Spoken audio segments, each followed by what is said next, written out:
Let's get started. Oh, Hold on, okay. forgot my flag. Okay, this is the Borough of Madison Zoning Board of Adjustment meeting. It's now called to order. This is the special virtual meeting of May 6, 2021. May I get an announcement of notice, please? Let the minutes reflect that adequate notice of this meeting has been provided in the following manner. At the regular meeting of the board on April 8th, the board adopted this, this special meeting. On April 9th, this meeting was posted at the bulletin board at the main entrance of the Hartley Dodge Memorial, was sent to the Madison Eagle and Daily Record, and filed with the Borough Clerk, all in accordance with the Open Public Meetings Act. In response to public safety considerations and legal authorization, the Board of Adjustment began conducting its monthly meetings remotely using the Zoom platform, and subsequently separate notices have been published each month advertising of this change and indicating that the procedures and requirements for monitoring such meetings and for making public comment requirements, along with an explanation of the audio muting function of the electronic communications platform being utilized, is provided with detailed information on how to use Zoom and participate, found on the RoseNet webpage. Thank you. May I have a roll call, Fran? Mr. Dianio? Here. Mrs. Driscoll? Here. Mr. Fitzsimmons? Here. Ms. Carr? Here. Dr. Paetzel? Here. Ms. Salco? Here. Mr. Santoro? Here. Mr. Foster? Here. Ms. Teratelli? Here. All right, thank you. Would you all join me in the Pledge of Allegiance, please? Flags I all set pledge to go. allegiance to the flag of the United States of America And and to to the the republic republic for which it stands, one nation. one nation, under under God, God, indivisible, indivisible, with liberty and justice for all. That was very harmonious. I like that. Okay, next up is minutes for approval. So hopefully everybody got the resolution for Haviland, Z21003. We're going to take that one up. So this is the resolution granting variance application to Jennifer and Greg Haviland, block 4601, lot 5230, Greenhouse Lane. I did see something on that on page 2, number 6, second line. Should be trench drain. It says drench. Oh, yeah, I got that. Okay, done. I think we should number the pages on this. They're not numbered. Oh, yeah, I don't know what happened. Okay. Under variance descriptions on page 3, there's some bolded on in the Oh, yeah. graph. And then, were there any other changes that needed to be made to this based on the email traffic in the last couple of days at all? Well, I think they've met the condition already. Dennis can correct me. No, one of the conditions was investigating where the existing leader pipes went from the rear of the home. It was undetermined at the time. They have since had a local plumber, Lepore Plumbing, investigate and determine that the pipes do not go to existing dry wells, that they just discharge to grade. So the inclusion of these existing pipes into the subsurface system, the dry wells, is a significant benefit to the area to reduce the amount of runoff that gets into the swales between the homes on Old Greenhouse and Candlewood. And Dennis, they gave us a revised plan already showing that condition compliance, correct?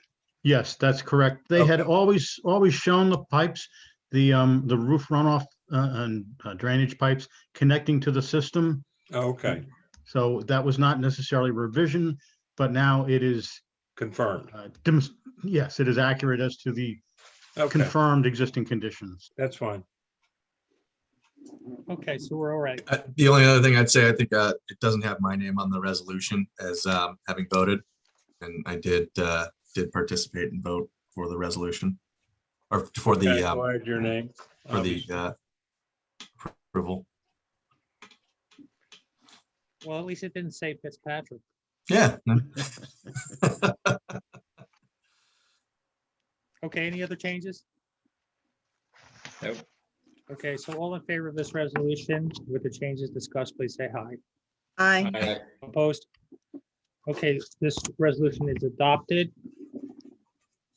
And we pushed that one through quickly to help the applicant so they can get their building permit. So thank you, Gary, for doing that. Appreciate it.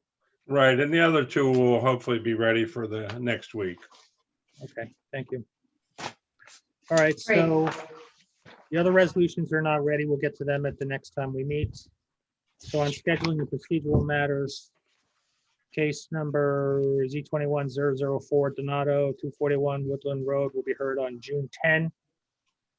So they're carried there without further notice. And then 8 Old Greenhouse Lane will be May 13, carried there without any additional notice. I think we need to carry the next two also. Sandberg and Paolella. Okay, They were on the agenda last meeting. We didn't get to them. We carried them tonight, because we weren't sure where they were going to go. So we need to carry those two for another week. I'm sorry. so they'll be May 13. Yeah. Okay, Z2111 Sandberg, Z2112 Paolella are both carried the next week. okay, perfect. So now we come, anything else, Gary, we need to announce? Or is it? No, I think that's all. Okay, so then we come to the main event. So this is going to be Madison Movie Development, case number Z20-018. So this was first started back in January when we had a series of meetings, and so we're continuing that tonight. And so maybe we should talk about what we're going to hear tonight. Good evening, Mr. Chairman. Excuse me, Mr. I just want to know, Fran, you should take Helen and I off the panel, shouldn't you? Yes. That's right, Helen and James. Yeah, they also. go. I got it, Fran. They'll make them Thank you, attend me. Michael. Yeah, they're welcome to watch, but they shouldn't be in the room. Thanks, Jim. They're gone.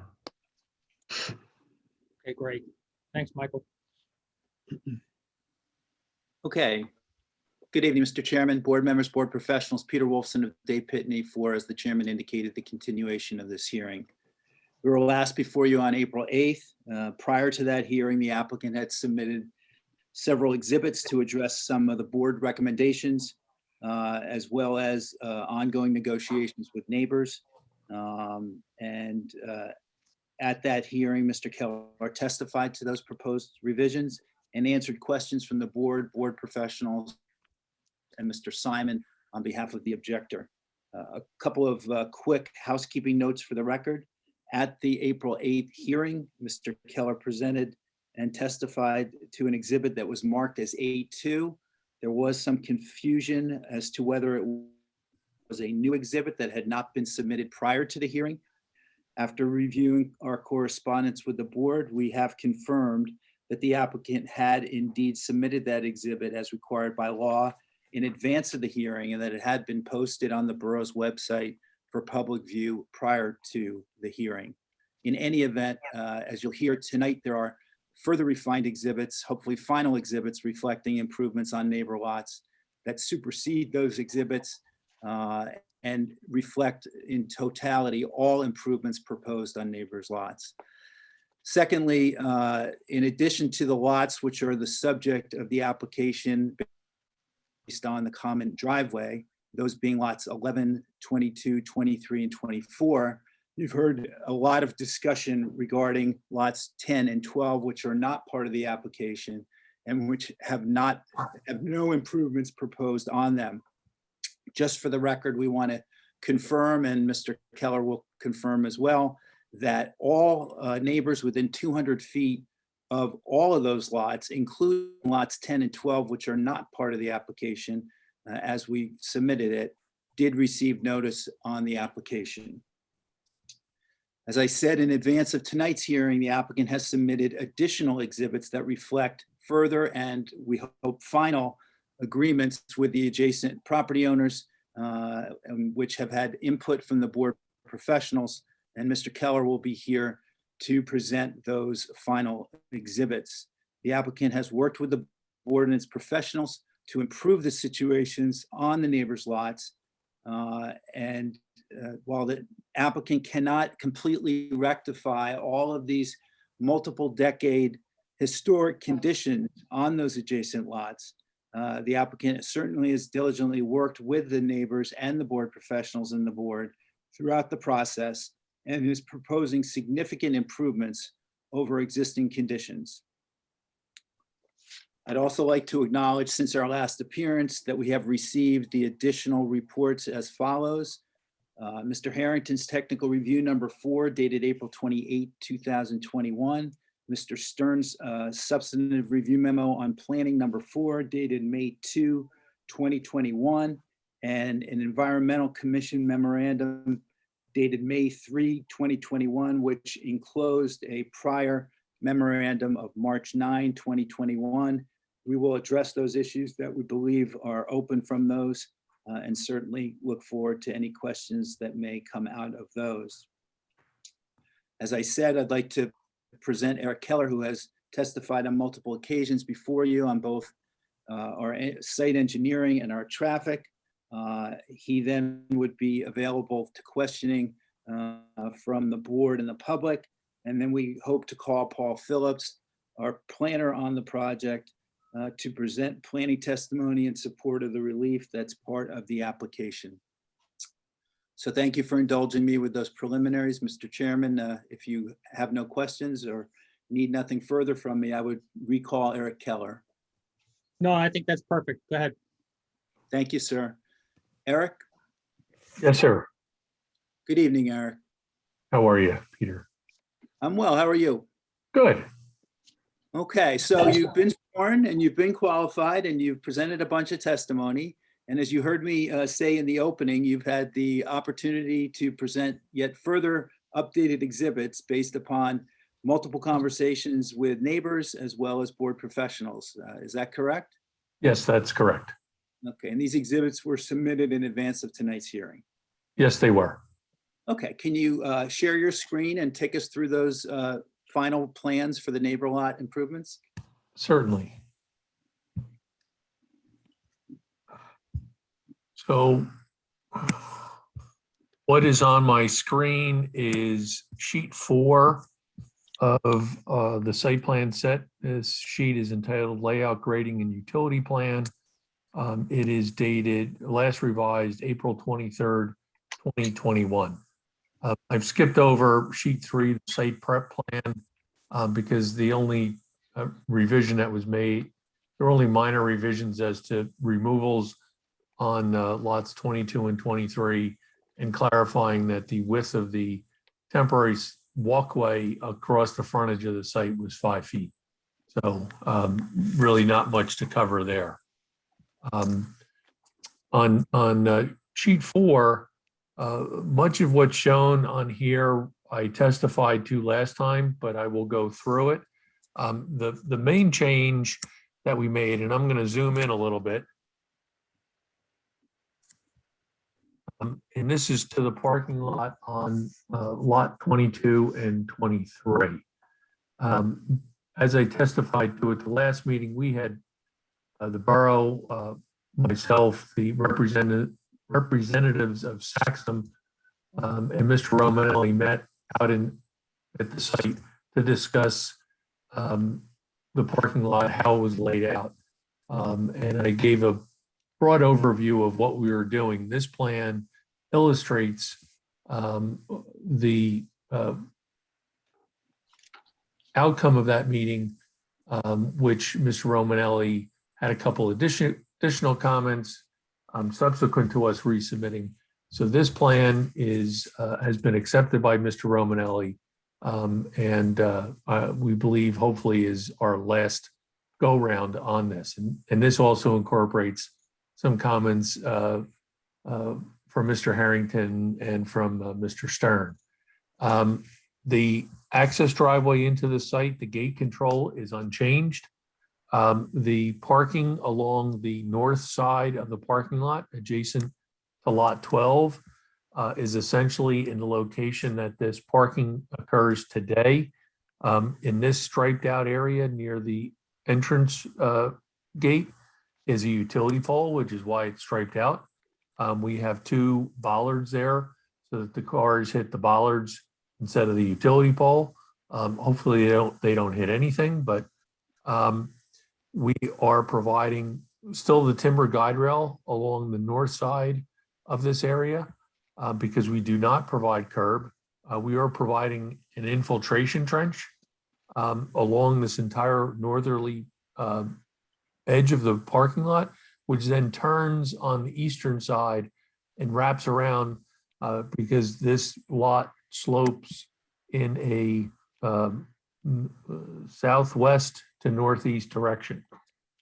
So that trench will pick up the runoff from the majority of this parking lot, hold it, hopefully infiltrate some into the ground. And if there's enough rainwater, it will come up and sheet flow out as it does today.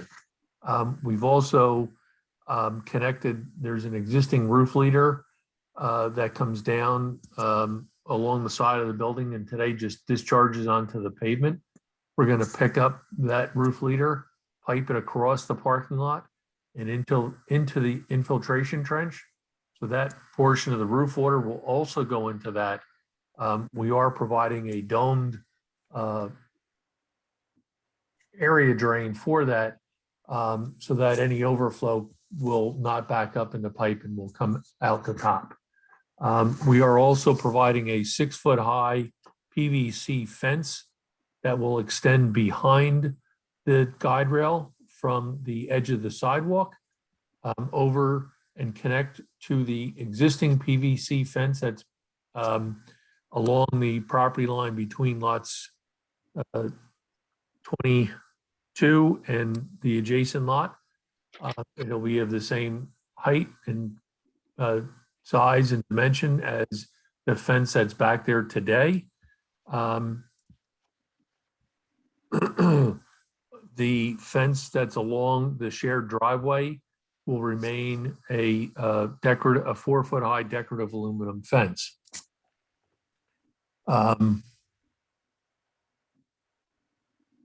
As you can see in this plan, we are showing 14 striped parking spaces. So that's the changes that we've made to this parking lot. It will be fully paved and will essentially provide the same area and accessibility that is afforded to the users of this lot today. The other changes that we've made. Can I say something? Yes, sir. And just before you move off of that, Sure. just because we're going to be going to planner testimony hopefully soon, just summarize what else you've done as an applicant aside from these little changes, just so everybody has a sort of like a summary level of everything you've done, including lighting, etc. Thank you, Mr. Chairman. I did overlook the lighting. We are still providing a pole-mounted light on the north side of the parking lot. That light is 16 feet in height. I'll just get to my.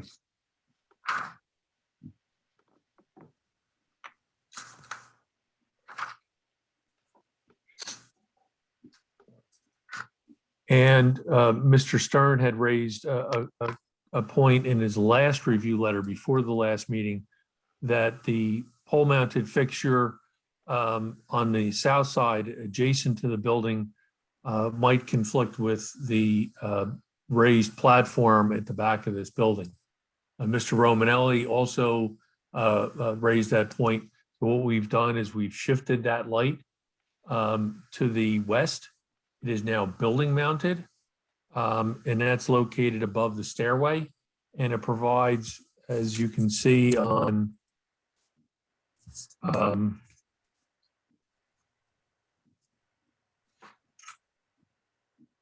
sheet 6, also last revised April 23rd. These are the Isolux patterns for these two lights, and it covers the majority of the parking lot. I will note that there's an existing light on the back of the consignment shop that will provide illumination of those two parking spaces. So the entire parking lot is illuminated. We also provided a note that there's an existing Cobra head on the utility pole that's in this striped out island. For that Cobra head to be removed, as it is no longer necessary to provide illumination in this area. Let me just make sure we talked about the perimeter fence. Eric, the trash, this is Russell, the trash containers, any movement on that issue with Mr. Romanelli? Well, what we discovered was what you saw as plastic bags of garbage was actually materials that were being dropped off at the consignment shop. So all of both the salon and the consignment shop have cans. And our discussions with Mr. Romanelli is that that is sufficient for his needs. We are still providing space for them to be placed where they're out of the traveled way or parking spaces.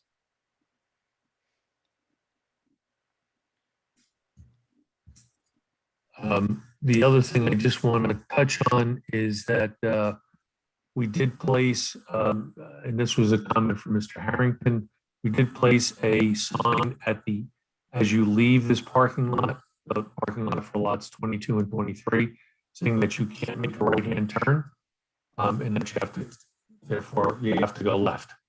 So that kind of mirrors what we have from our garage, in that you can only make a right turn out of our garage. So we did the same thing on this parking lot. And we do have, just to reaffirm, there is a sign at the where the shared driveway goes into lot 11. Property line is right off the back of our proposed building. There's a sign that says authorized vehicles only. So that covers everything on lots 22 and 23. I do want to talk and just. Mr. Keller, before you change that real quick, Yes, sir. unless I'm missing something, so the pole light is not shown on this plan, it's shown on sheet 6, is that correct? The proposed pole light? Yeah, It is shown here. That's this dark. it's not labeled though, that's all I'm saying. No, it is labeled on the lighting plan. Yeah, right, I saw that. I just want to make sure I was not overlooking something. No, sir. Okay. Yeah, I saw it on 6, that's fine. Okay.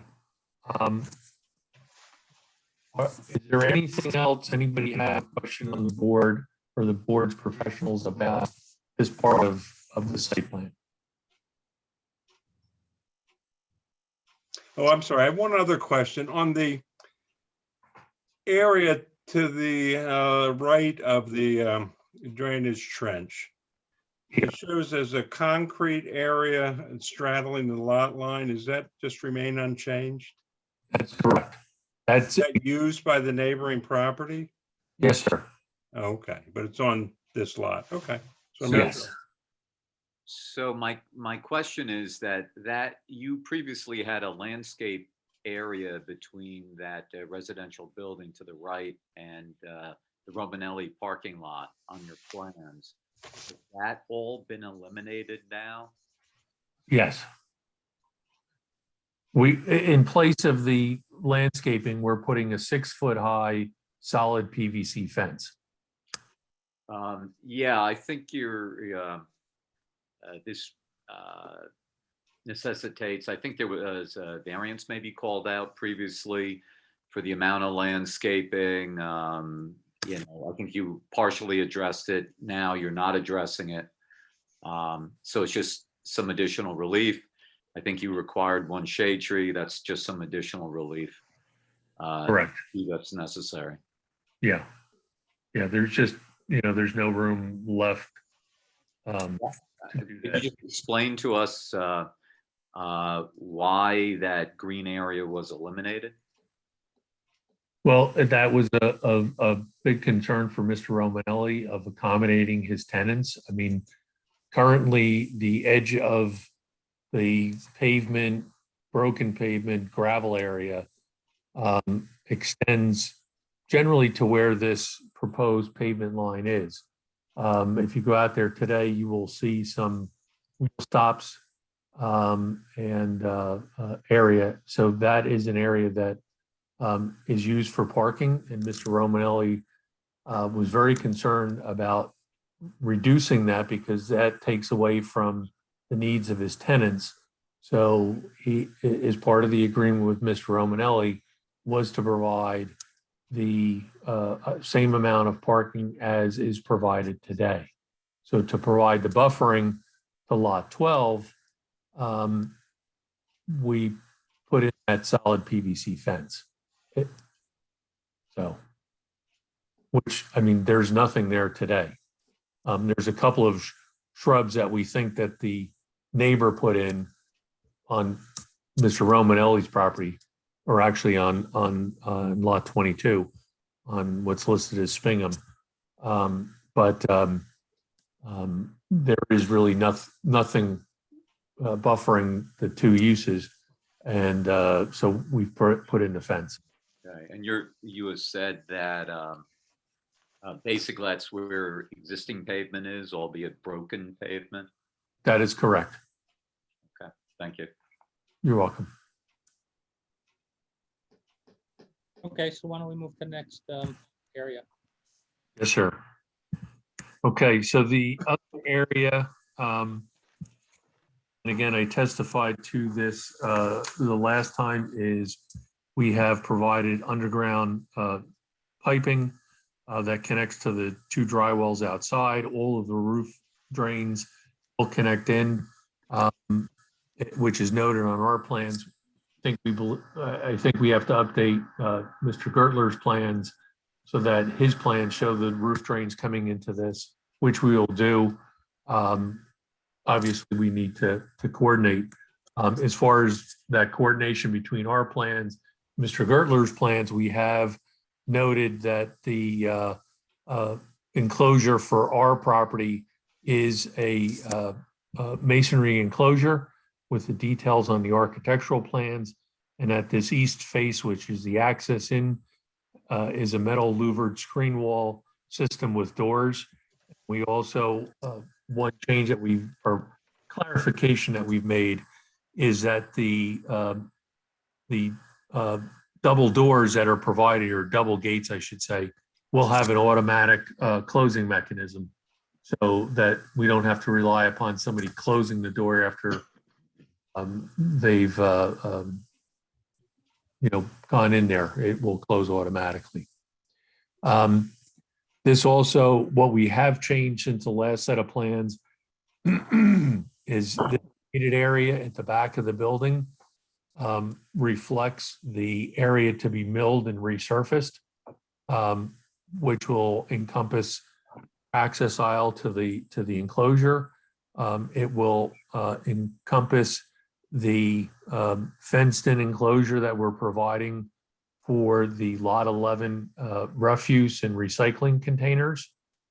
And again, we show graphically, we're not going to stripe this on the ground, just show where the van could park, and that it is of sufficient size to accommodate the British Emporium van without conflicting with anything.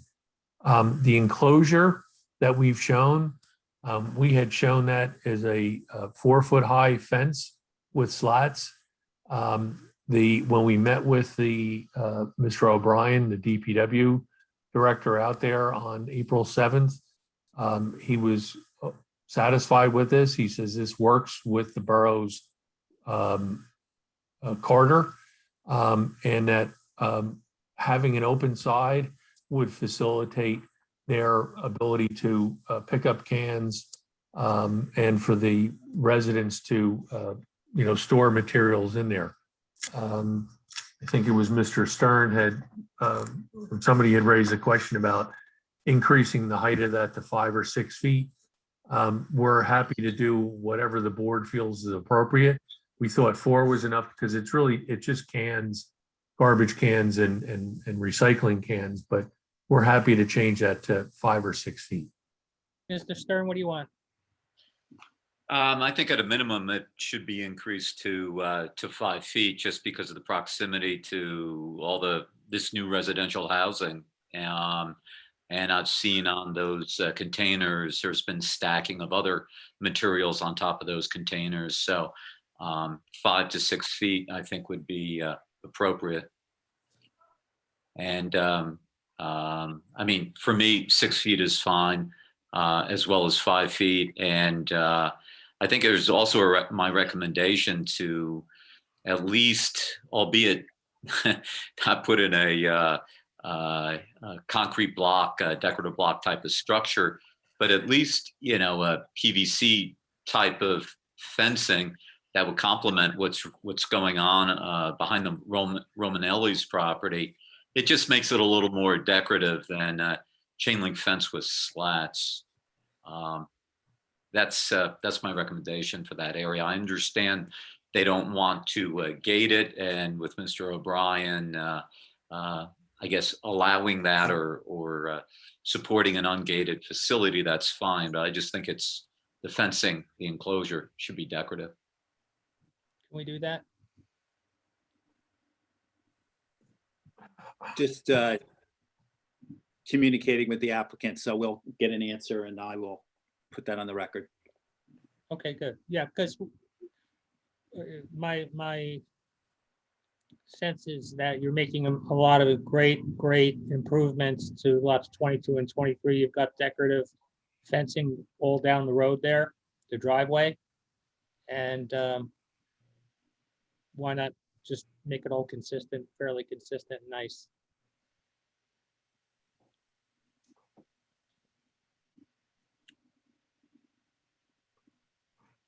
While we're on this sheet, Mr. Keller, maybe you're going to get to it, but the shared driveway coming in. Oh, sorry. Can you explain the difference between the speckled and the shaded areas? One says asphalt pavement, the other says milled and resurfaced. Right. The speckled, stippled area is a full reconstruction. Uh-huh. And that's because the building extends into that area. Okay. Up next to the building. So we have to create a pavement there. The rest of it is existing driveway. So it just needs to be milled and resurfaced like we're doing in the back. Will the finished product look like a single unified appearance? Yes, because Okay, that's what I was trying to make sure. Okay. yes, it will. Okay. Mr. Chairman, I can confirm for the record that the applicant is fine to do the fencing that Mr. Stern has proposed. Thank you. Eric, Are we doing 5 or 6 feet? Whatever Russell wants. right, Russell, would 6 be better for you? Yeah, I think that'll be better. All okay, right, 6 feet. done. Okay, Yeah, that way, no matter what, you're not seeing things stick up over the top of that. right. Great. Eric, in Mr. Stern's memo in comment 7, he asked for a decorative bollard. Is that something that we can do in coordination with him? Yes, the 2 bollards at the stair coming out of the salon, we'll put in a decorative metal bollard. It'll be black in color, and it'll be compatible in design with what we're doing with the building. Okay. That's terrific. Thank you. And can we turn to Mr. Harrington's review number 4, April 28th? He asked whether a larger stone can be used in that trench on lot 23. Yes, we'll do that. Okay. And you've already said that the plans will be coordinated to reflect the fact that the roof drain will connect to the detention system. That's his comment 3. Correct. Okay. And I can confirm that we have received written confirmation from the owner of lot 11 approving the revised plans. I can submit that if the board requests that. Eric, did you have anything further?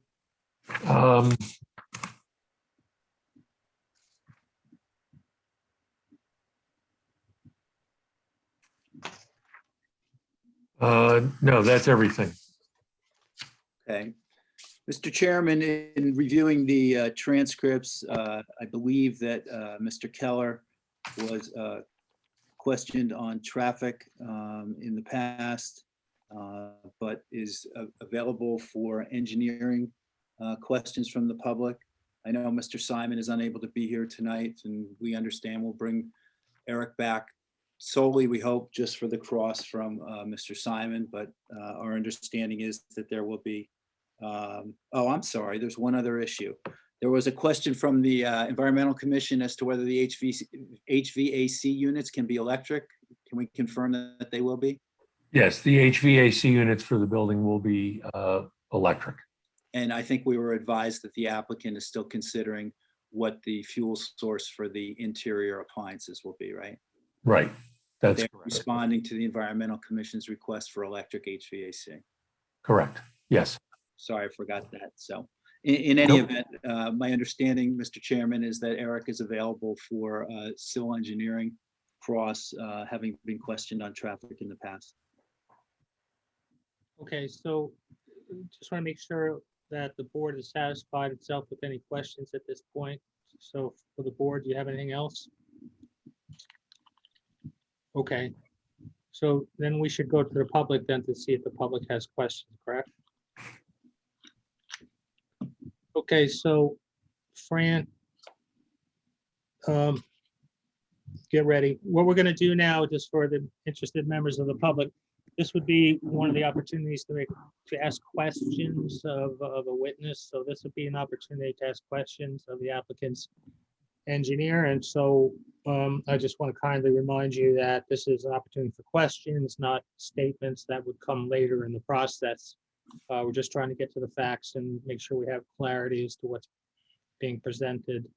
So the opportunity to ask questions is important, and so we'll open it to the public. Do we have any hands raised at all? Can't hear you, Fran.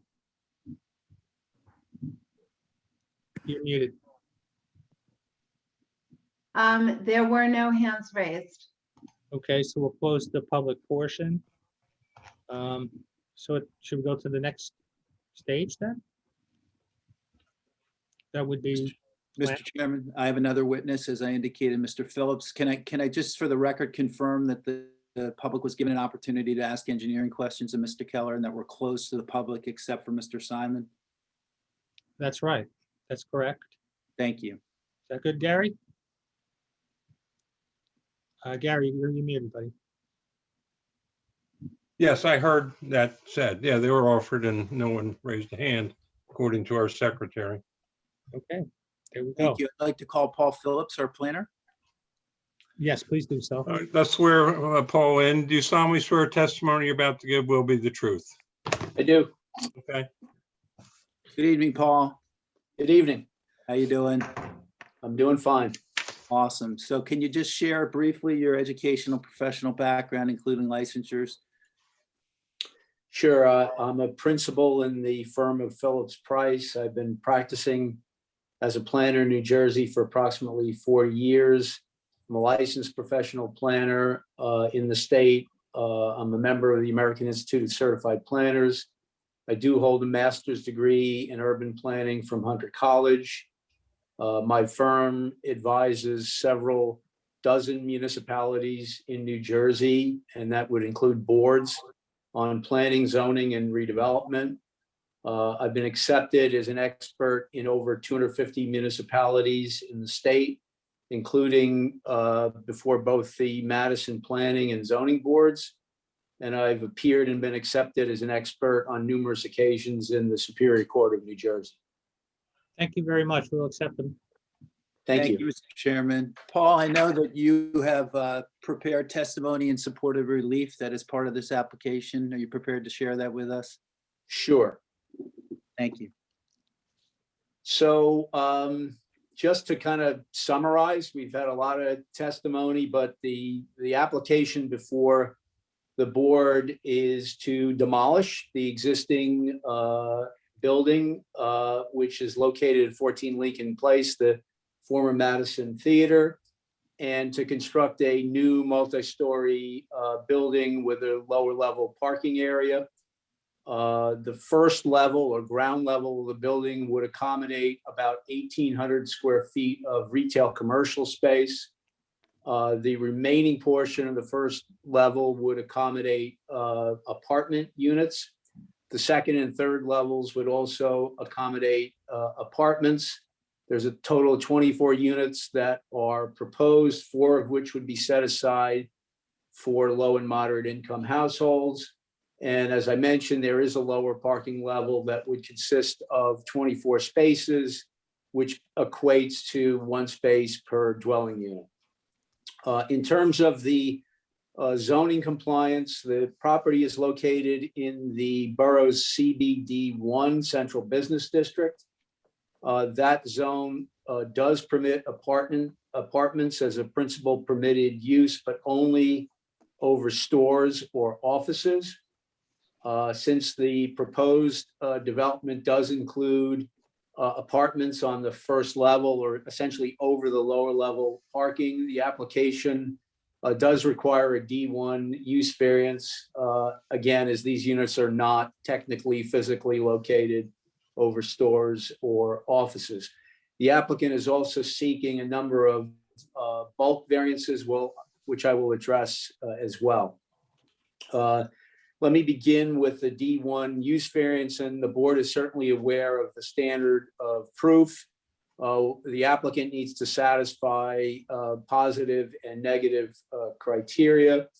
With regard to the former, special reasons have to be advanced, and the applicant would need to affirmatively demonstrate to the board's satisfaction that the site is particularly suited for the use. The applicant also has to satisfy, as I mentioned, the negative criteria, which is show there's no substantial, and substantial being the operative word, detriment to the public good or substantial impairment of the zone plan and zoning ordinance. And then, as this board is clearly aware, there's an enhanced quality of proof that derives from the 1987 Medici case, where an applicant has to reconcile the granting of the variance with the underlying zoning directive as it relates to use. In this case, a prohibition of apartments that are not either over stores or offices. So with that preamble, in terms of particular site suitability, first, I believe the appropriateness of the ground floor apartments is driven in part by the site topography, where the grade essentially drops from front, meaning Lincoln Place, to back. You've heard the testimony of Mr. Keller and others. It's probably a more than 10-foot change in grade.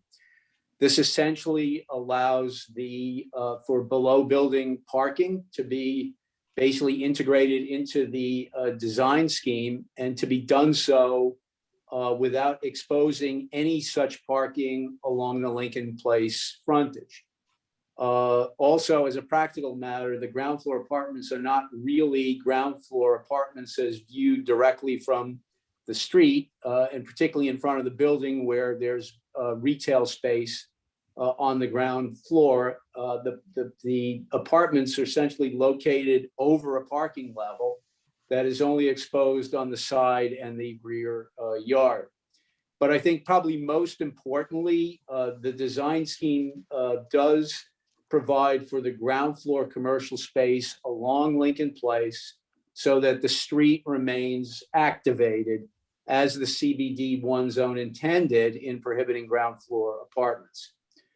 I think additionally, in terms of the suitability of the ground floor apartments in this particular instance, would relate to essentially both the depth and the physical dimensions of the building. So you have a lot which is give or take roughly about 135 feet deep. And like the theater, the proposed building basically mirrors the lot shape.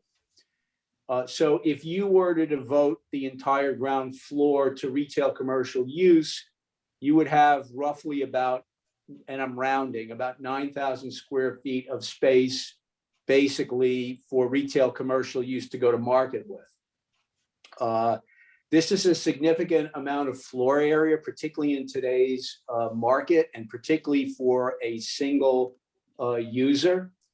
And if you assume that this would be multi-tenant space, say up to 3 tenants, that space would be highly inefficient for most prospective businesses, as the spaces would be narrow and deep, probably roughly 25 feet to 135 feet on average, which I don't need to kind of run through it. There's certainly marginal utility with that kind of shaped space. It's sort of a bowling alley like layout, and I'll discuss that a little bit more in detail shortly.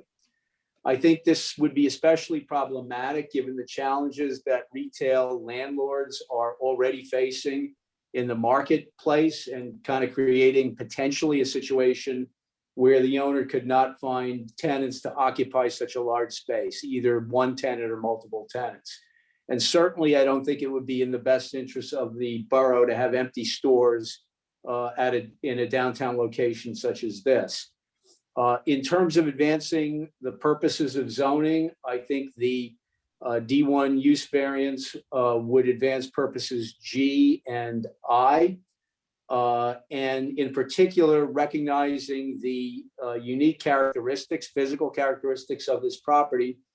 Again, I think the applicant can continue to provide the ground floor retail commercial space along Lincoln Place, while also allowing multifamily apartments within the remainder of the building's ground level. And clearly, there's a strong demand for multifamily apartments in a downtown context, where retail space in this rear portion of the ground floor would be much less desirable and marketable. I think that the design scheme relating back to Purpose I really does represent a creative development technique that does promote good civic design, again, in this downtown setting.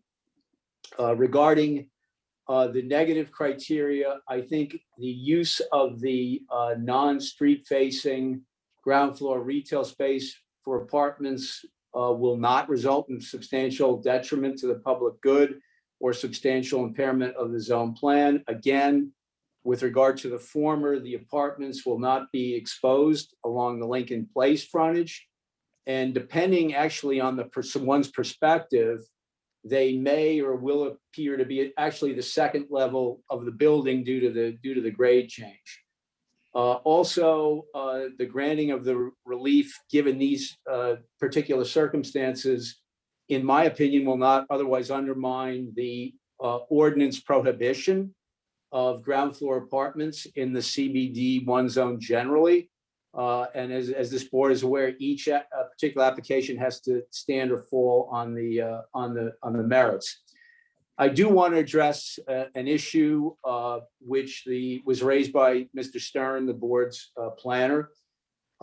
He raised the concern with regard to whether the retail space as proposed would be adequate in size so as to be functionable and marketable in the current retail environment. I think where Russ is coming from is where I'm basically advancing the argument that to use all the ground floor for retail could be problematic. I think his point is you don't have a ton of depth with that retail, and is that retail, that smaller retail, marketable?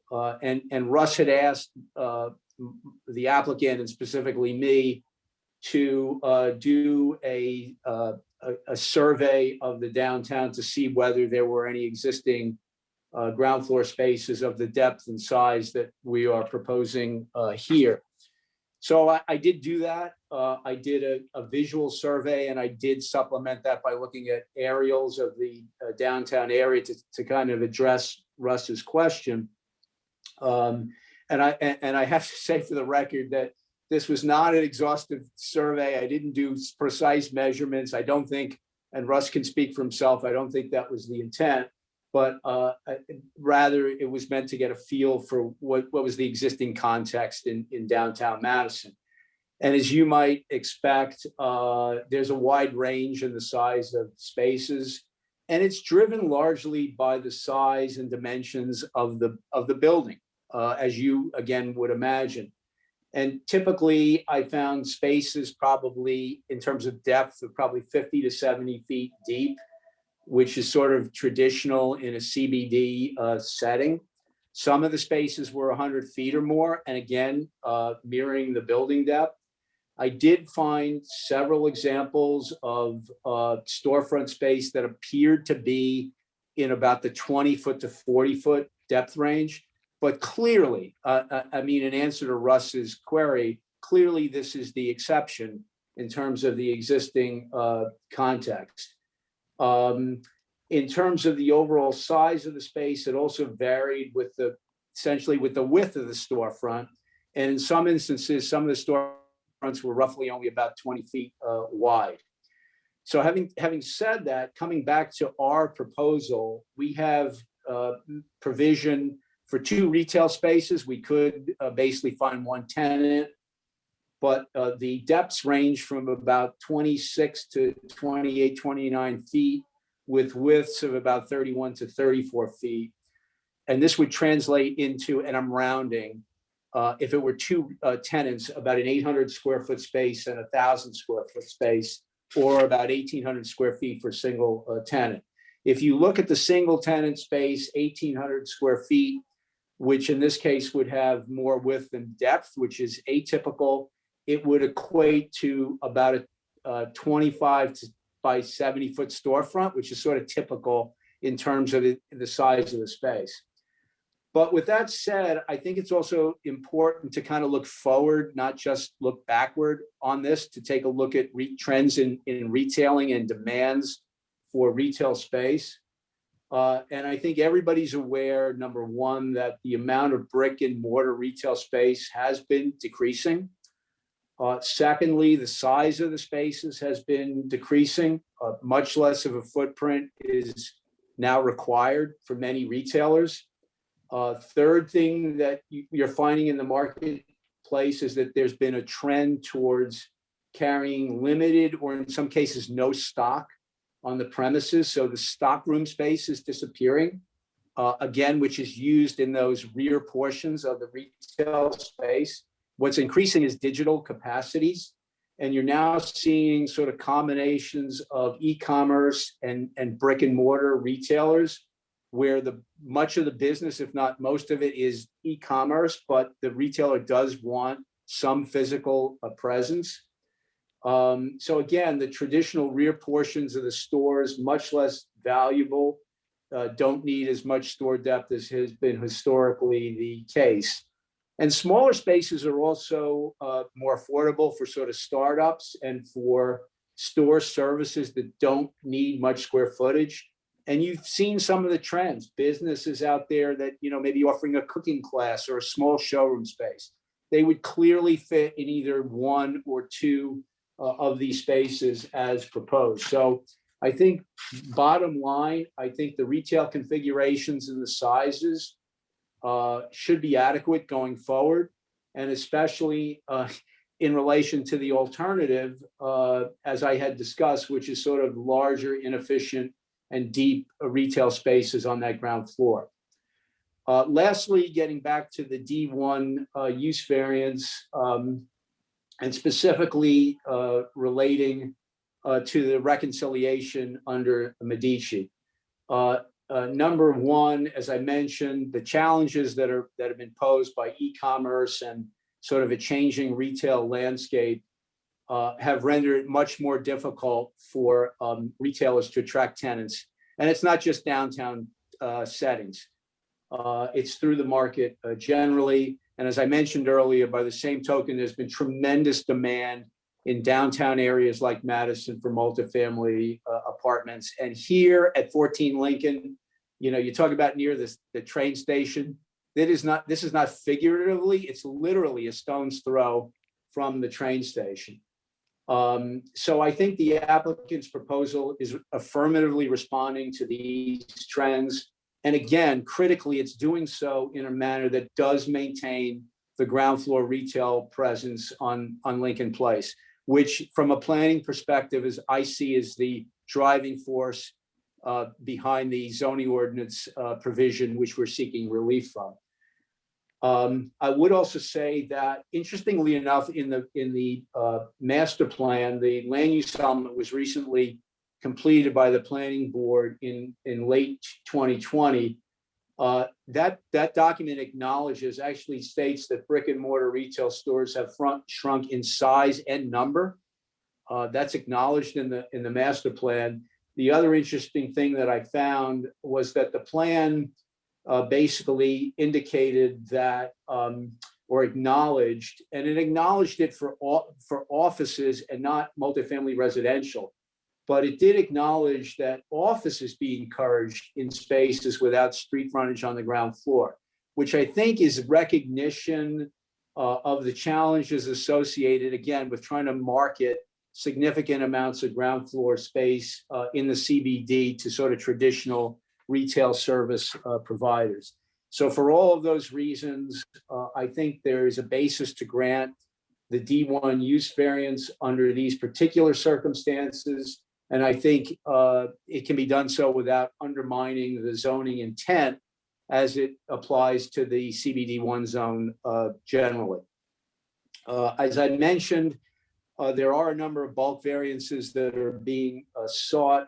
They have been covered to some way, shape, or form by multiple witnesses, but let me just go through them. They're for coverage, the rear setback. There's relief with regard to parking and also signage. With regard to coverage and rear setback, I think the key point here is, again, the applicant's actually slightly improving the existing non-conforming conditions in both instances. It's not a significant improvement, but indeed it is an improvement. I would also add that, notwithstanding the CBD1 zone standards for coverage and for rear setback, based on my analysis, there are certainly other properties in the district that don't appear to be in compliance, and that's not unusual, obviously, in a downtown context, where in some cases you have buildings which are pretty much occupying the entire lot. And certainly there are other examples of properties with 100% or close to 100% coverage and little or no rear setback in the downtown. The other thing I'd point out with regard to the rear yard setback is I think there's actually an incidental benefit with regard to extending the building close to that rear lot line, again, mimicking the existing building. And that is that it allows all of the parking, the residential parking, to be below the building, which I think is a good thing from both protecting from the elements and also from a security perspective, rather than an alternative of trying to use that area for surface parking.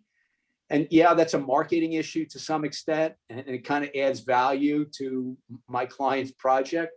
But I will say that to be able to provide all below building parking within the context of a sort of a single infill redevelopment lot in downtown, I think is a real positive in my opinion.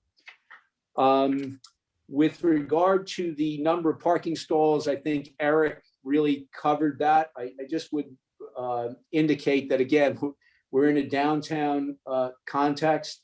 And again, given the size and the dimensions of the lot, I think it would be difficult, if not impractical, to even think about trying to dedicate another level to parking here.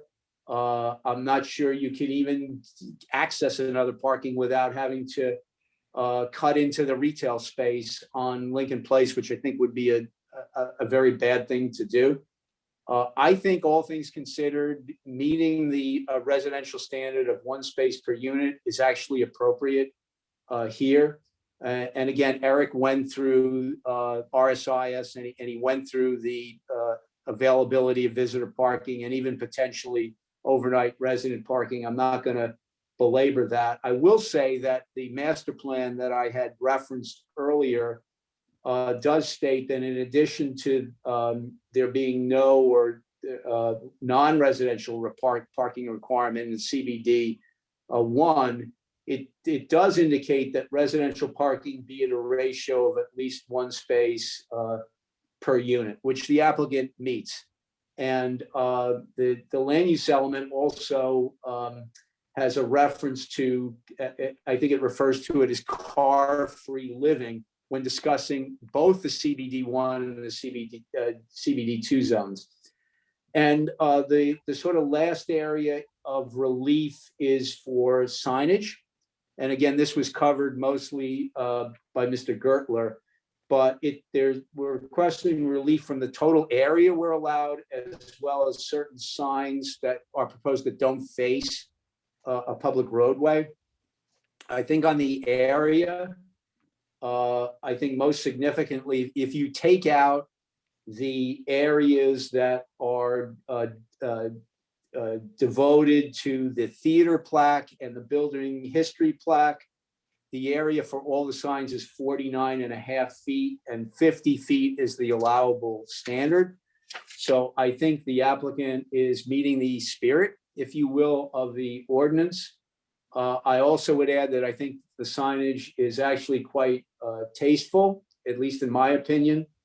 And the side elevation signage in this context, I think, is appropriate, certainly for the residential component of the project, which on the post office side, the entrance is there. So I think that makes a certain amount of sense. And I think, as you heard from Mr. Gertler, the extension of the retail signage along the side elevation would work here, because these areas are actually visible to pedestrians given the break in the street wall directly east where the access drive is. And also the post office is set back from the front lot line and also does have a side yard area as well. I think all of these variances are C2 type variances where the benefits to be derived, and those benefits really relate to the entire project, would outweigh any detrimental impacts.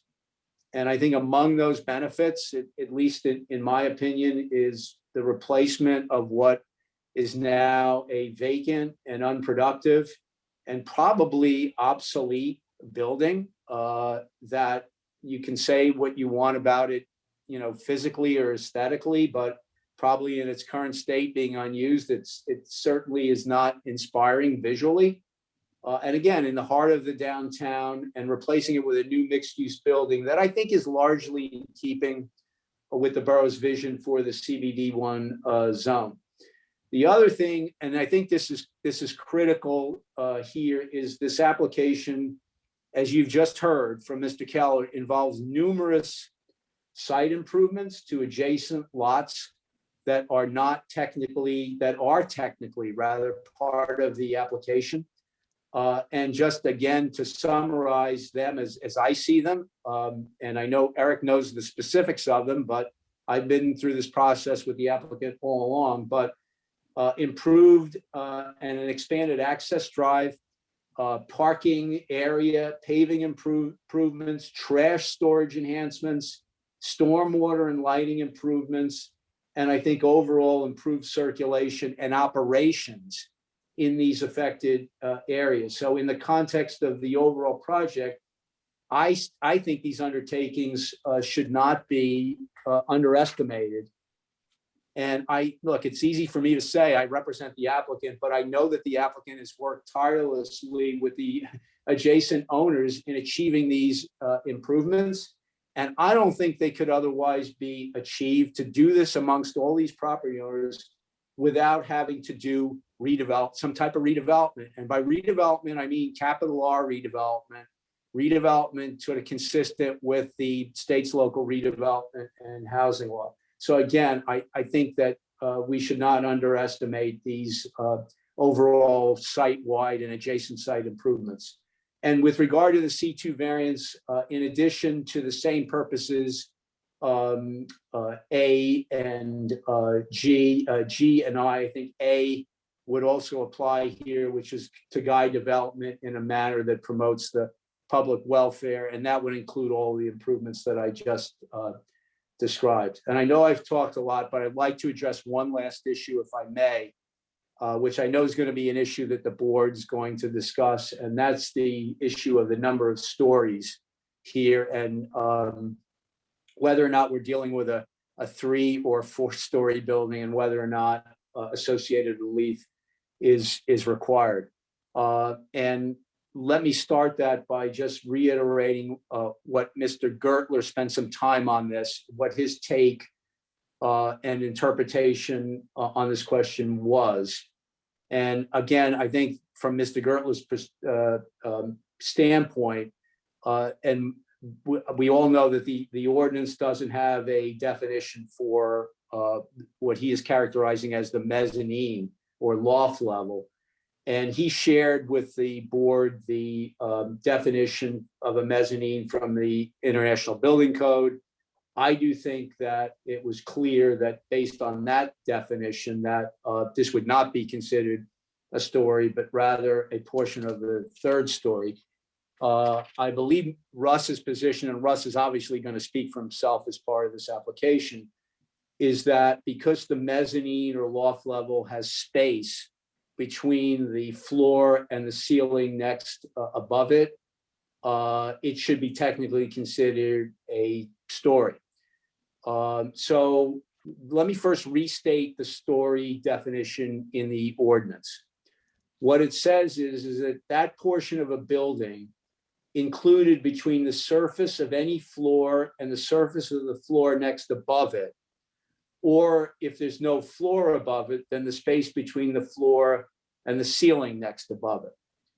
So I think one obvious issue to me here is, how do you define a floor?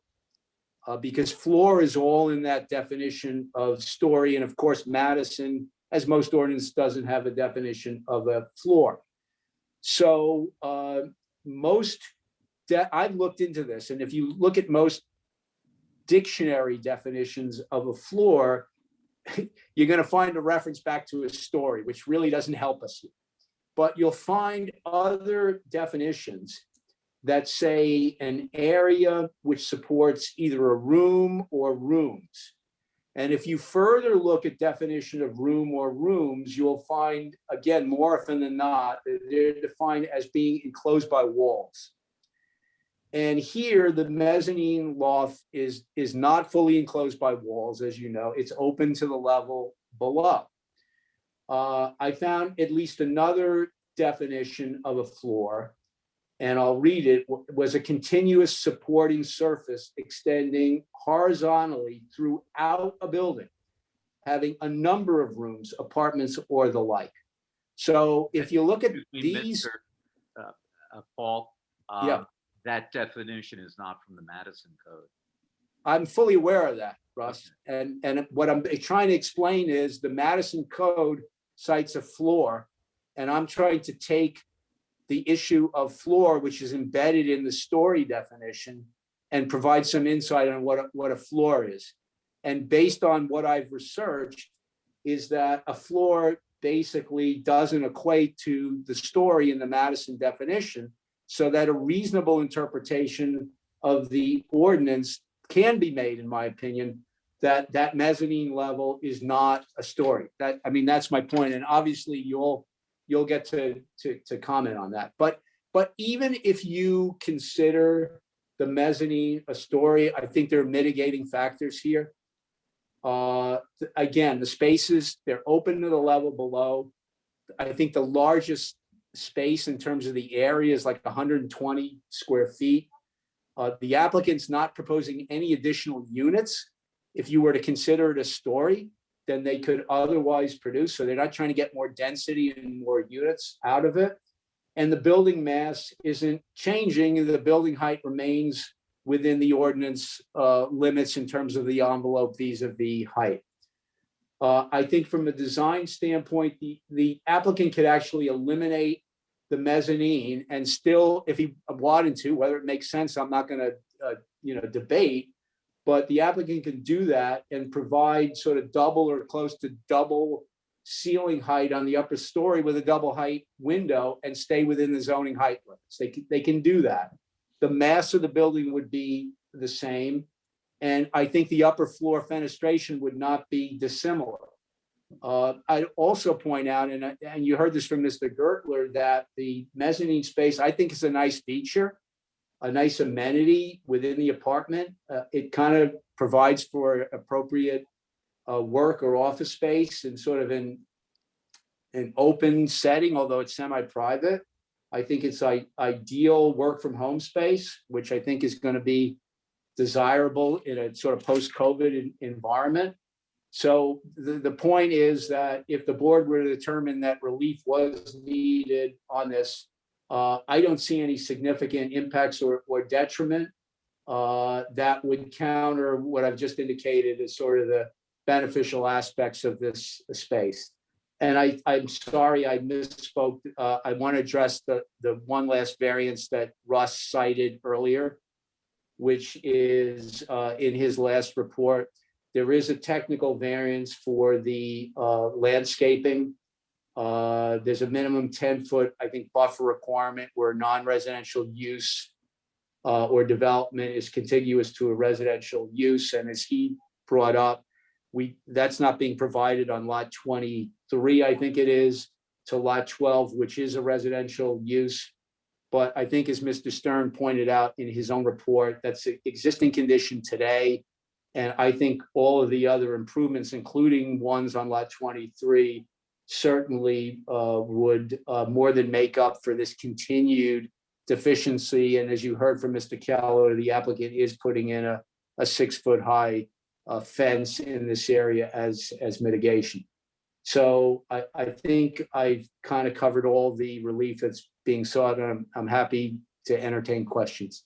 I just want to ask you a couple first, if I might. I believe that there also was a technical variance relative to the setbacks of the trash enclosures that we are creating. Does that fall under the penumbra of the planning justifications that you gave for the site? Yeah, it's clearly a C2 and would be subsumed within all those other sort of technical variances, and for the same reasons, yes. And I think Mr. Stern also referred to a technical requirement for a shade tree on lot 23 that falls in the same category. I would characterize it as such, yes. Okay. Finally, I think you heard Mr. Simon make an assertion that the application gives rise to an additional use variance for the shared driveway. Do you have any opinion on that? Yeah, if I understood and he mentioned this, I think, at the first hearing. If I understand his proffer, there would be a D variance required in connection with the access drive, which is partially located on lot 24 and lot 23. I mean, in response, I would say that driveway has functioned as a shared access, as I understand it, for many years. And apparently there are easement rights that go back something in the neighborhood of 100 years. I also understand that the access drive is going to continue to serve those two properties if this application is approved. I think he may be pointing to case law dealing with where driveway services only a principal use on a separate lot. There's a case out there, the Knuckle case. I don't think that's what we have here. Again, the driveway partially traverses lot 24 and we continue to serve this lot. I would add that all the properties served by the lot are in the same underlying zone, which wasn't the case in the Knuckle case. And I think if one were to take the position that these circumstances rise to the level of a use variance, then any application that would involve a shared driveway serving properties in the same zone would require use variance relief. And I just don't think that's really consistent with sort of sound planning and planning laws I understand in New Jersey. So that's my response to that. Yeah, and Paul, if the board were to find that it is a technical variance, I take it by your conclusions and your comments that you would support the technical grant? Yeah, and for the same reasons that I cited and same purposes of zoning that would be advanced, yes. Thank you. I have no more questions. I'm looking for some reaction to maybe Mr. Stern, do you have anything offhand that you wanted to say, or we can listen to the board, you know? Yeah, just a couple of things. I guess I'll just start off with the number of stories. I mean, the ordinance says what it says. Mr. Gertler's testimony and Mr. Phillips' testimony and their citation of other sources, it's good references, but it's not our code. Our code says what it says. And in light of the fact that the CBD 1 or CBD 2 district do not have FAR maximums or density maximums, which would limit the extent of development on a piece of property, I think this standard becomes very important that, yes, the mezzanine levels do increase height, although they conform with the height of the building, it does increase the height of a building and could potentially increase the intensity of development. But as stated by Mr. Gertler and Mr. Phillips, the extent of these mezzanines is really minor. There are 9 mezzanines and with a variety of sizes, and the largest I think is 122 square feet. So in my professional opinion, I do deem it as a variance for a number of stories, but in terms of the actual impact, I would say it is. Can you speak up? Can you speak up? Hard to hear you. Oh, sure. It doesn't rise to that level of a substantial detriment, but it is a variance in terms of number of stories. My question, if we're okay with that, I'll move on to a question for Mr. Phillips. Mr. Phillips, I didn't hear, could you go over your testimony again? Are these 2 proposed units of 800 square feet and approximately 1,000 square feet for the 2 retail or restaurant type uses? Are those areas commonplace, or they're present? Maybe they're not, prevalent, but they are present in the downtown. So I thought, Russ, I covered that as extensively as you asked me to, and I kind of looked at it from 2 angles, because you had asked to look at what the downtown context is. And it's very clear that this would be the exception and not the rule. Although I did see 1 or 2 spaces that were either the same depth or actually less depth. But I think the point here is twofold. Number one is, given the challenges with retail, I think trying to go, basically front to back or extend that retail space to provide a deeper space would present problems in terms of marketability and functioning. And I think you have to also look forward toward the trends that are happening in retailing. I'll just give you one example in a town that I represent, Russ. We recently did a rezoning, and it was in the downtown area, actually in the central business district, and it had multiple street frontages where ground floor retail was otherwise required, and we did a rezoning to accommodate affordable housing and inclusionary zoning. And we decided that only a small portion of one of those frontages should have ground floor retail. It was on the main street, and we only put in a provision that 3,000 square feet was all that's needed, and we had, I think, a minimum depth requirement in that case of 35 feet. Which again is not traditional. Most you'll see like 70 feet is sort of a more traditional depth that we're used to.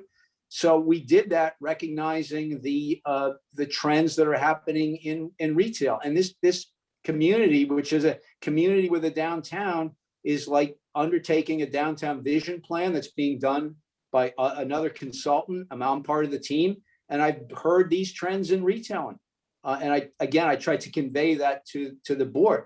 I think we're better off going forward with the smaller spaces, and I think there's going to be more of an opportunity to lease those spaces than to try and do the whole ground floor as retail. I think that's a problem.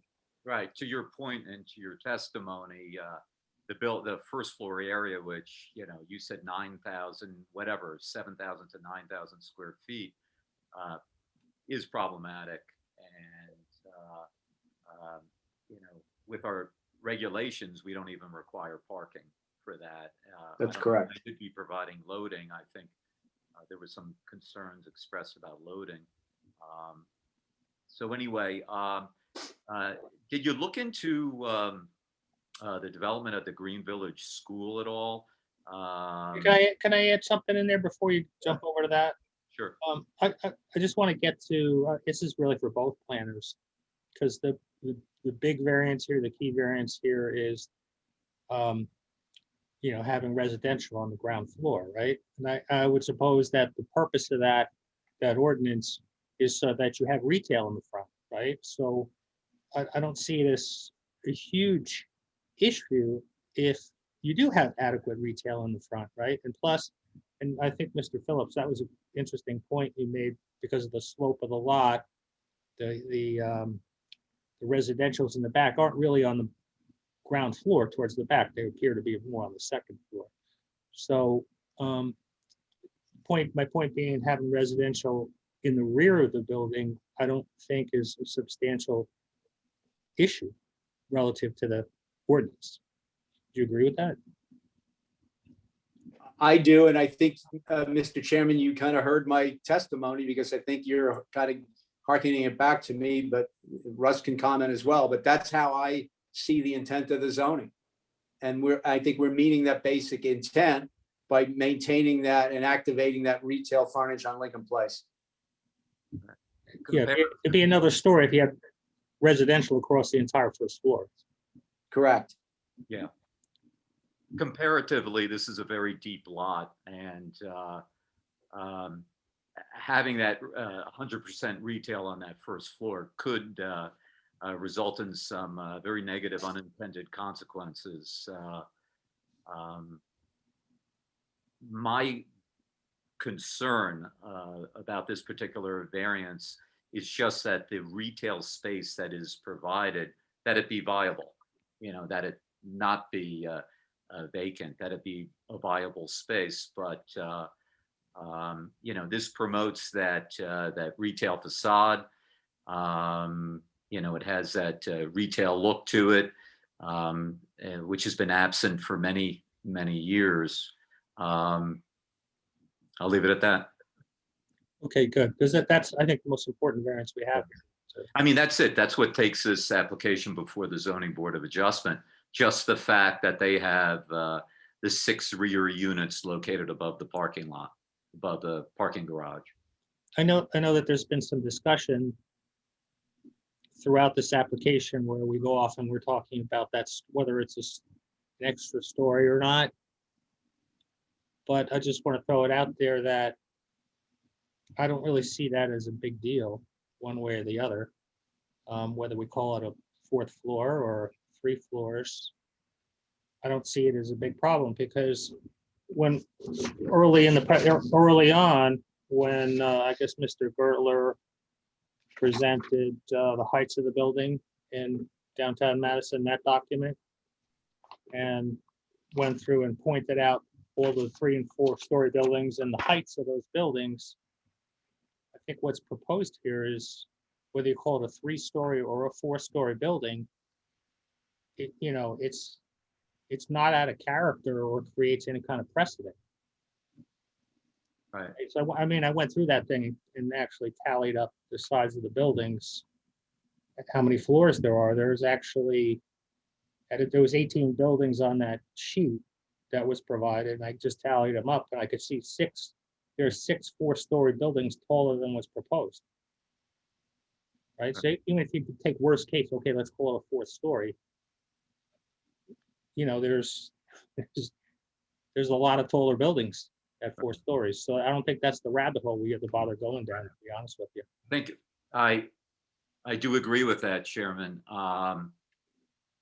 But from the technical perspective and the way the code is written, it's a variance.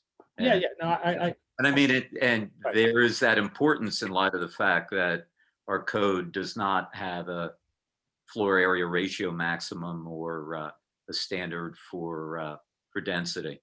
So I think it's important that it be viewed as a variance. And as I said before, they comply with the building height. They could have had a much higher ground floor retail or first floor residential units, just as long as they meet that height restriction that, that balances it out, frankly. And out of the 9 mezzanine levels, out of the 9 mezzanines, the largest is about 122 square feet. So the concern is, in some future application that someone goes out of control, so to speak, with the mezzanines. That's a great point. I just wanted to tell you how I felt about it. So there you go. Okay, please continue. That's for now, that's it. I understand we're going to be having an objectors planner down the road, and I guess we'll be continuing some of these planning arguments down the road. Yeah, no, well, I interrupted you. You were going to ask about Rose Hall, was it? Yeah, Mr. Phillips, you looked into Rose Hall. In terms of what specifically, Russ? Yeah, there has been one of the larger, almost case in point to your testimony. There's been one larger retail space that has been vacant for quite some time there. And I was just wondering if you looked at that space and saw any similarities to. I'm familiar. I've been to that project on a number of occasions, but I have to be honest with you, I didn't focus on what may or may not be vacant. But if you're telling me that a larger retail space has gone vacant for some time, I will tell you that in the current environment, that doesn't surprise me one bit. Right. Okay.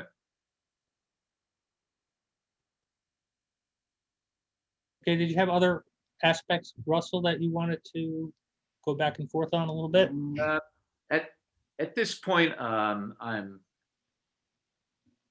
good. I think as Mr. Phillips had mentioned, at least as it pertains to the negative criteria, the board, as they know, and as written in the municipal land use law, it refers to a substantial detriment. So that would be, the board were to vote to deny any of the variances, it needs to rise to that level of a substantial detriment. And I think the municipal land use law was very clear in its drafting that a substantial detriment to the public good and a substantial detriment to the zone plan and zoning ordinance.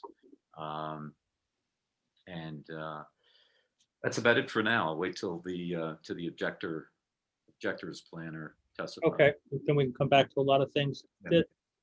I want to give opportunity for the board to ask questions or debate anything you've heard here. Just go for it. Mr. Chairman, I had a few quick questions. Sure, absolutely. Well, first, Mr. Phillips, I don't think I heard you mention affordable housing. Isn't that another benefit of this development? Well, there's no question about that. Yeah. And if you're asking me if that's another benefit, it is another benefit. Certainly, Gary, I couldn't lead with that as part of the D1 because, as you well know, it's not 100% affordable. But I know, it may not rise to inherently beneficial, but it's clearly in the public interest to provide a set aside for affordable housing. So the short answer is yes, I agree with you. Yeah, that's all. I just want to make sure. The next on, I just want to make sure, I didn't hear a lot of numbers, but I have sheet 4 of the plans. The one I have is 11/18/20. It's got a table listing the variances.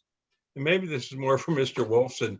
Have any of those changed? I know there was mention to a couple that came up along the way, but as far as affirmatively coming in, there's a table that lists 11 variances, 1 waiver, and I guess a couple of design waivers. Yeah, I mean, between Eric Keller's testimony on the technical design waivers and Paul's testimony on the variances, I think we've covered them, including. Yeah, I the just couldn't ones remember that, if any were added. You mentioned a couple, the landscape buffer, the trash enclosure, and the shared driveway. I just want to make sure. I just wondered if that list had changed, that's all. It has during the course. I think we've covered all of them. We'll provide an updated list. Okay, that's all I want to know, because I had to make sure, and that's fine. And on that, actually, on the use variance for the driveway. It's my recollection that the knuckle case, the driveway was solely serving the other property. Maybe I'm wrong. No, I think that is I think the. it was a the facts hotel of when it that was coming case. across, and so it was really, they're using more land. It was And I think quite a they were in different difference. zones too, Gary. it wasn't a shared driveway, it was an exclusive driveway. Right. Anyway, I just mentioned that. And our code encourages shared driveways. Yeah, no, I just want to bring that out. I mean, I want to point of further distinction. One other thing on the, for anyone, for Paul or Russell, the floor issue, and I agree it's technical, but it is a variance, but because there's no intensification, it's, in this case, it's not an issue. But the question I had is, what about one item that wasn't mentioned is what about the exterior view? Does it look like it has an extra story because of that? I think someone raised that because of the higher window elevation, the height and the upper level. Does it make it Well- look like it's 4 stories instead of 3 or whatever the number is? I just throw that out as another. I mean, I'll jump in first and then Russ can, but if you look at the let's say the largest exposure, which is from the side, and based on my analysis and review of that upper level fenestration, it's a more than typical single height window. Yeah. So you can clearly see that it's a high story, but the pattern isn't as if it looks from the side like it's a 4th story. And in the 2 areas where the front and the rear, where there's the step back to accommodate the outdoor space from the right in front of the building in the street, you don't see that. So for most vantage points, you kind of don't see that break. Perhaps you would see it from the train station platform, but for most vantage points on the street, you don't see that. So I think it appears as 3 stories, although if you really spend time looking at it, you'll see that there's extra height on that 3rd story. That's my take, and Russ can speak for himself. Yeah, that's fine.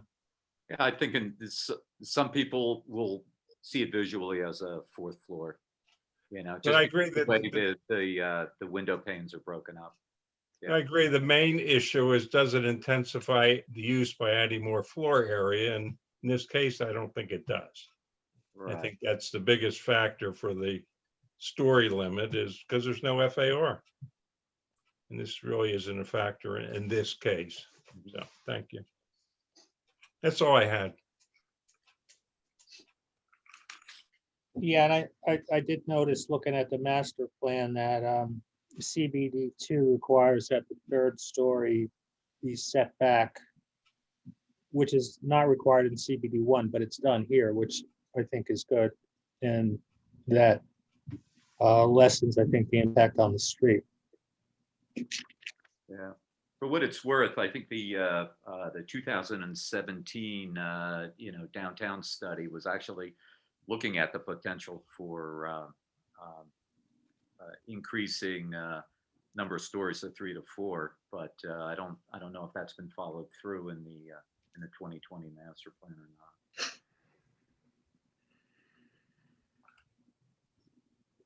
Well, any questions from the board? We've heard a lot of testimony along the way. I have no questions. Christine? Yeah, I just am curious about something. So the mezzanine level is not served by an elevator. If it's counted as a floor, does that trigger any type of ADA issue? I've got to defer to Mr. Gertler on that. That's sort of an architectural question.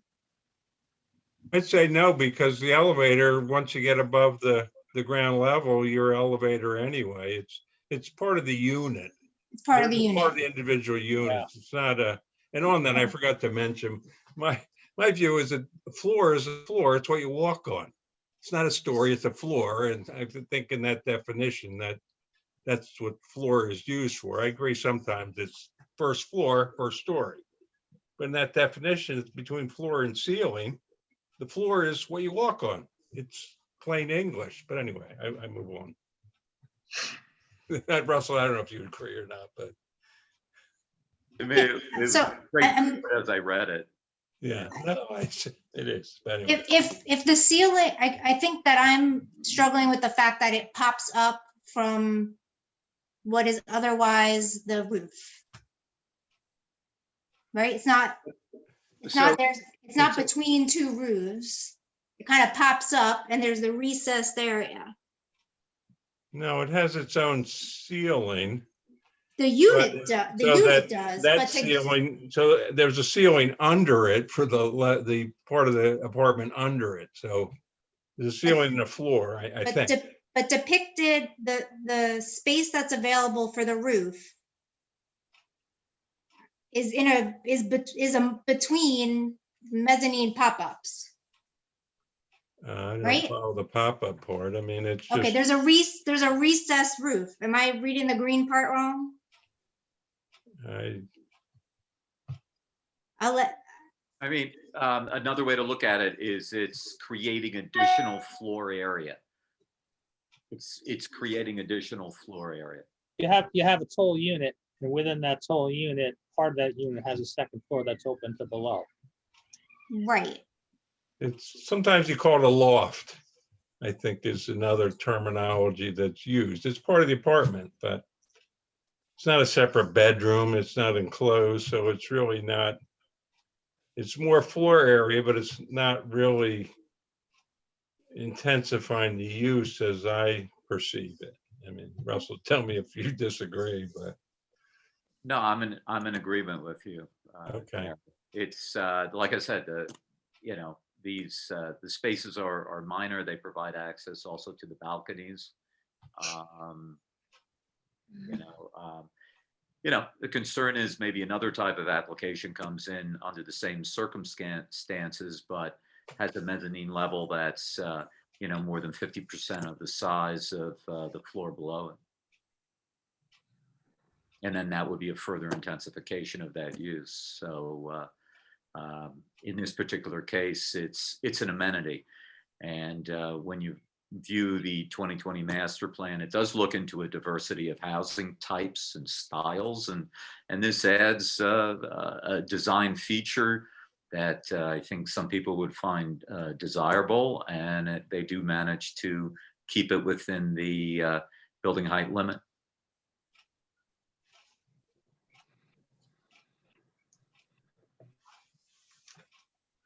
Mr. Phelps, do you have any comment on the DDC Downtown Development Commission memorandum or their input to this? Because they did cite an urbanomics study about the need to increase residential in the downtown, and they seem from their memo to be strongly in favor of this.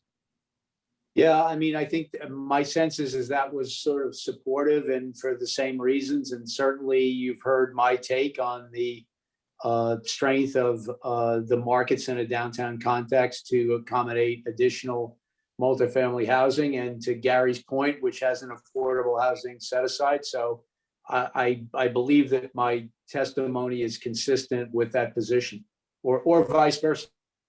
Right, okay.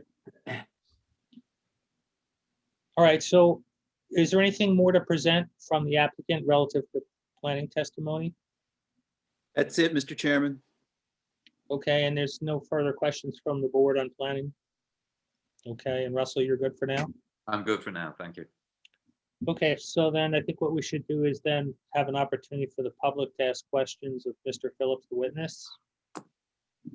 So now, I'm now speaking to the public. Now would be one of those opportunities whereby at the end of a witness's testimony, the public has the opportunity to ask questions. So this is not where we make statements that you like or you don't like something, for example, but really to ask questions. So why don't we open up to the public and see if we have any hands raised?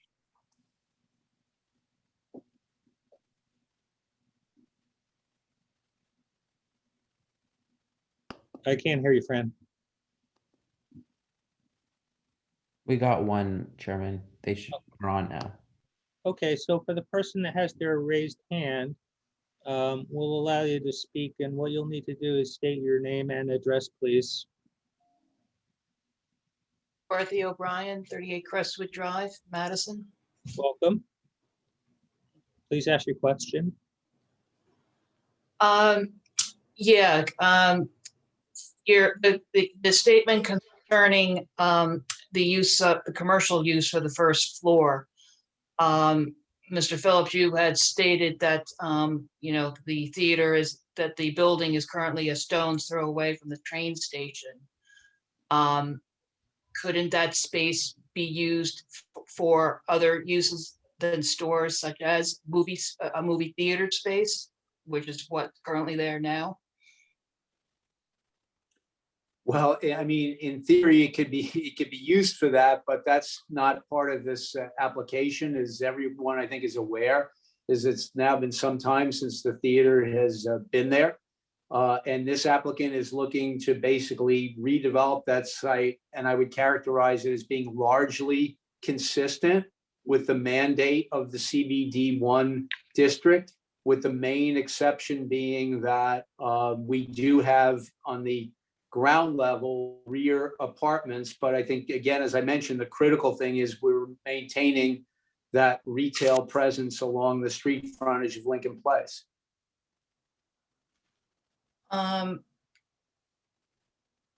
And you had mentioned a town that you had worked for where you did a zoning change, you know, to allow for residential spaces to be, you know, put in the downtown area and front facing. Was that zoning change done on a property in the middle of a downtown street? A dead, So such as that's theater spaces? well, that property was in there are a series of business districts in the downtown, but that property was in a district that was, I think it's actually referred to as the CBD district. So in that sense, it was comparable. But it was in the middle of a business street? Well, I don't know how you define middle. It was in the zone. It was toward the outer fringe of the zone. It Well, wasn't at the heart or the building- T intersection, but it was in the downtown CBD district. Because the building in question for this development is literally in the dead center of Lincoln Place. But by the same token, if I look, and again, I'm not the borough's planner, but I've done a lot of work over the years in the borough. And if I look at the borough, I wouldn't indicate that, notwithstanding its proximity to the train station, that Lincoln Place is the prime retail street or the key retail intersection in Madison. Oh, okay. So it equates to the example that I gave in the other community. And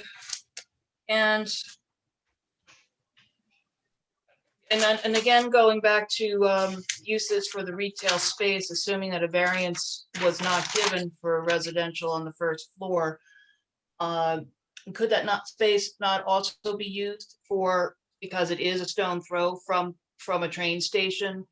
It would possibly attract office space, you know, a large office would I think would be viable, you know, right next to and viable for rent for tenants, considering it is a stone throw from the train station. You know, the office market is going through changes as well at this point. And I don't know, in fairness, I didn't look at this particular property in terms of office. For the most part, my own experience in downtown settings is, at least historically, you've not seen a lot of ground floor office space. Whether that changes in the future, it may.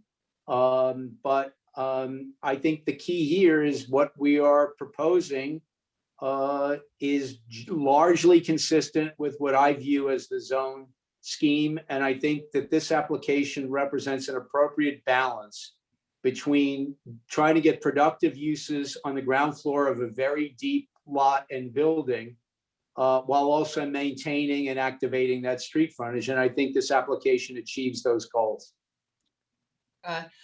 My concern, well, is that variance, because couldn't a variance to allow for residential space on the first floor in the downtown area open the precedent for other variances requests going forward and other spots Well, in as I Madison downtown? indicated, yeah, as I indicated, and as this board is well aware, and I'm sure you're aware, that each case has to stand or fall on the merits.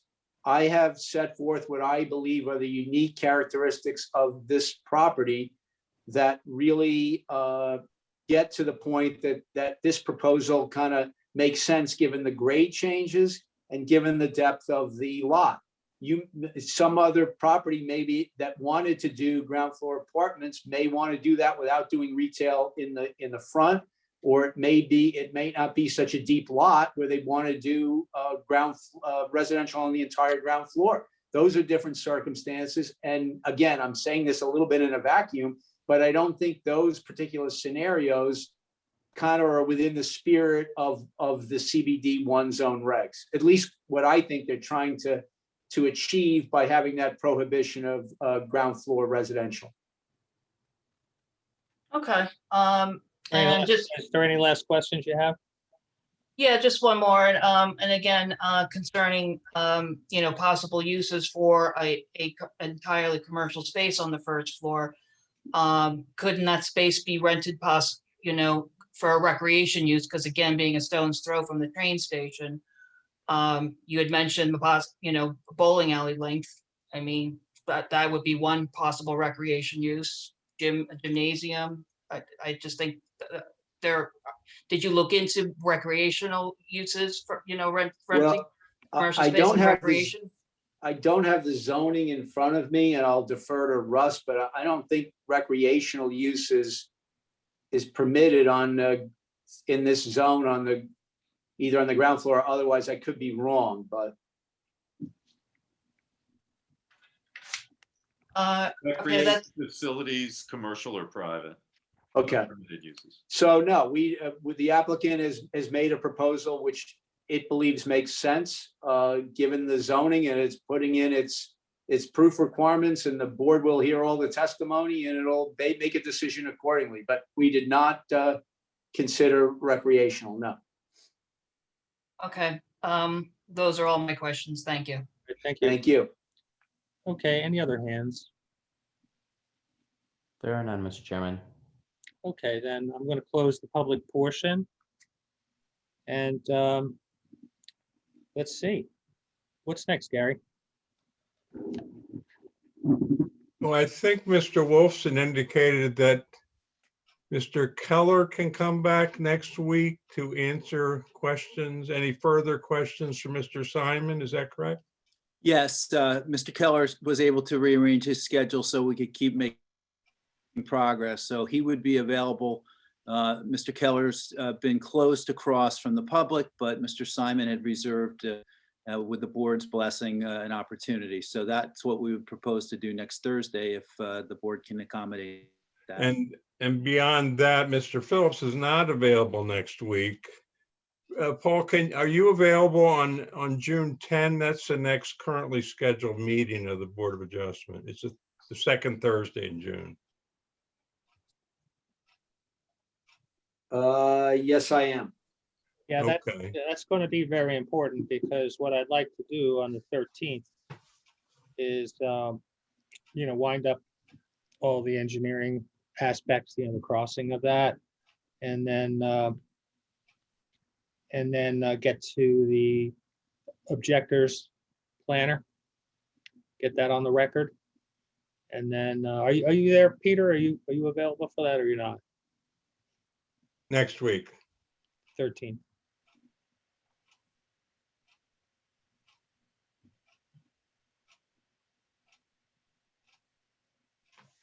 Peter? Peter? Am I available, sir? Yeah, or who's gonna? Yes, I would propose to bring Eric Keller back for cross by Mr. Simon. Okay, so you're here, or Luke, Mr. Pontier, or who's? Well, the question is, Peter, can your planner come as well, so we can, since Mr. Simon will be there, to have his direct? Right. My understanding is that Paul has a long-standing conflict, but Paul. No, not you Paul, confirm the- that. No, he's talking about bringing in Mr. Simon's planner. Is that right, Joe?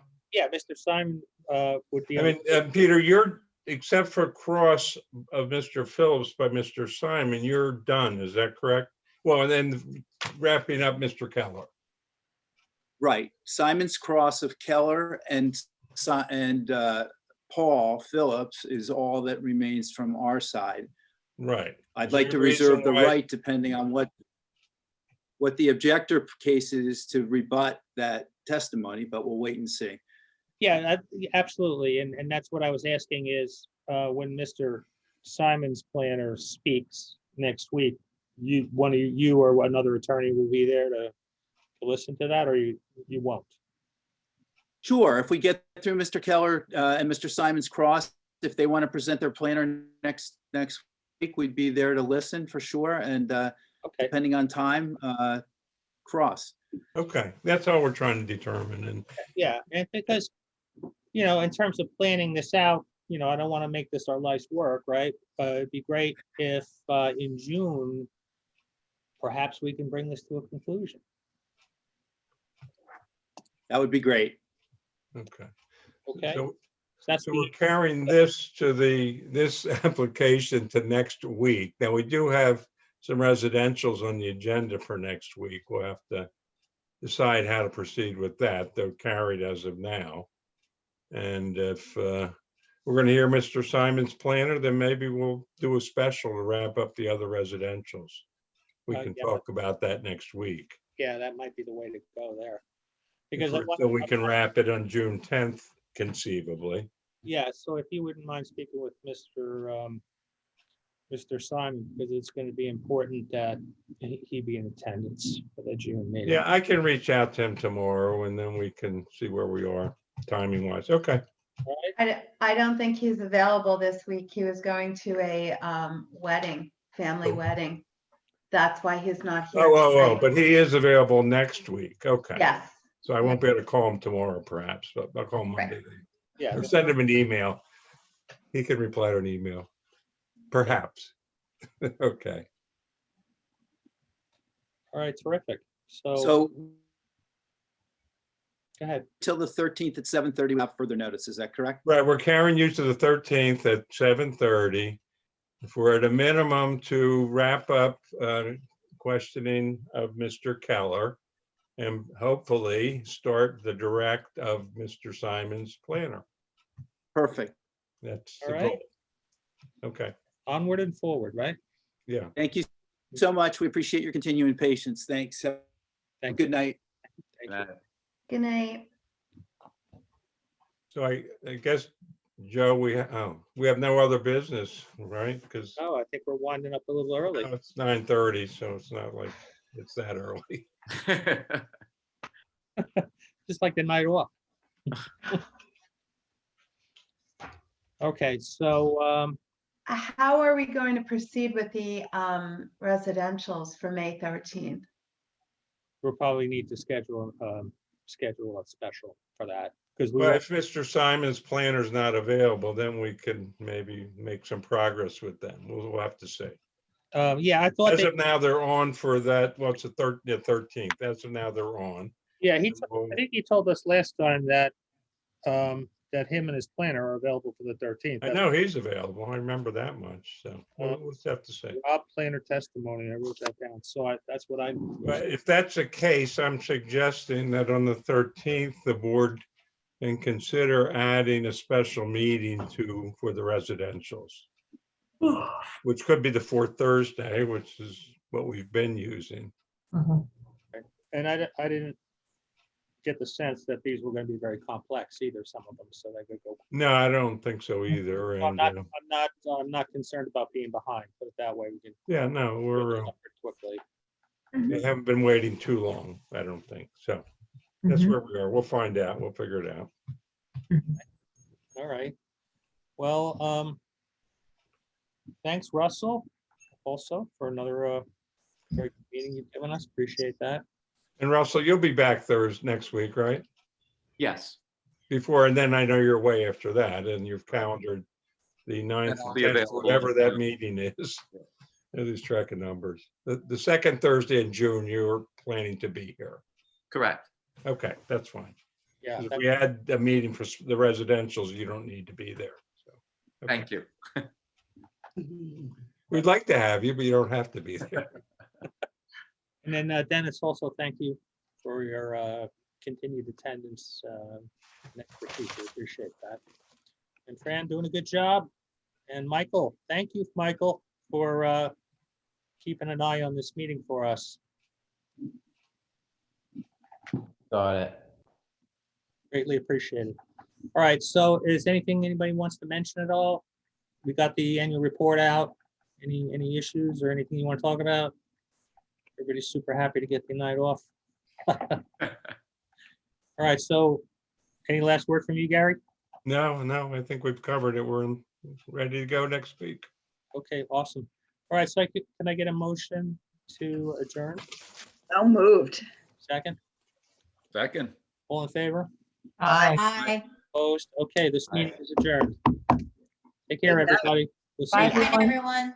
Happy Night, Mother's everyone. Day, ladies. Oh, happy Happy Mother's Day. Yeah, You too. you're here. Okay.